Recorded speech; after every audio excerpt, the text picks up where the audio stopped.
Now, before I'll just deal with this first, but then I have some bigger thoughts about the college football playoff. So, Mark Edwards, if TCU loses and USC loses another game, what are the odds the Big Ten gets two into the CFP? Well, so Mark, I think everyone can readily agree that if Michigan Ohio State is just like this absolute classic game, this absolutely amazing game, and it comes down to a 2-point conversion at the very end, and you get these other plot twists, we might have something wild happen with two Big Ten teams getting in, but like that's a needle in a haystack. Like we have to see how Michigan Ohio State plays out.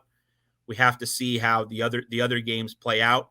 But and I see that Mark Rogers is backstage, so he'll be able to join the show.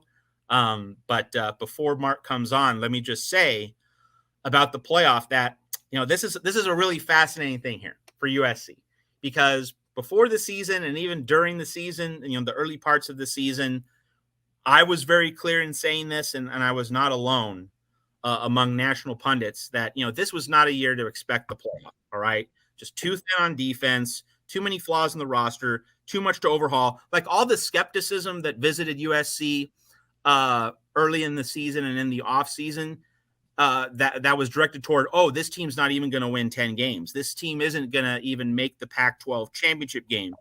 I thought USC could do those things, but I thought that all that skepticism was more properly applied to the higher standard of could USC make the playoff. That's where I agreed with the skepticism that, getting all the way to the playoff in 1 year, that was asking too much. So it's a really tricky emotional dynamic for USC right now, because people are going to tell each USC player, hey, you win 2 games, you're in the playoff.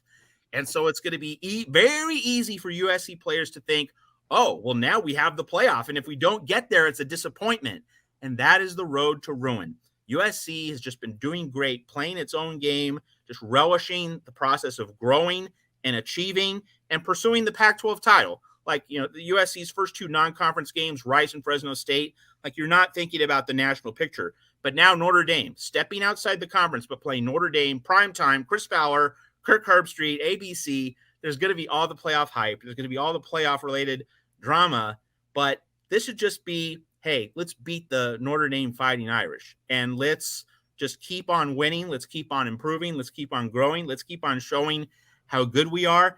I worry that if USC thinks, it's the playoff and we have to win and we have to get there, if something negative happens against Notre Dame, the team might not respond the way it did against UCLA, falling behind 14-0. If Notre Dame gets off to a great start, I'm worried that the playoff talk, the playoff component, which is now front and center for USC, at least in terms of the media spotlight, that could hijack their performance. And Lincoln Riley and Alex Grinch need to keep them focused on, hey, this is Notre Dame. The Irish are coming to LA for the first time in 4 years because we didn't have a game in LA in 2020.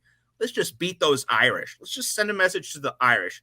Let's just keep it in terms of this rivalry, this storied rivalry that we get to play. Riley and Grinch need to keep that tunnel vision, and they need to instill that into their players. And as we know, if you win, the results take care of themselves. Just focus on the task, but it's going to be a real mental, psychological challenge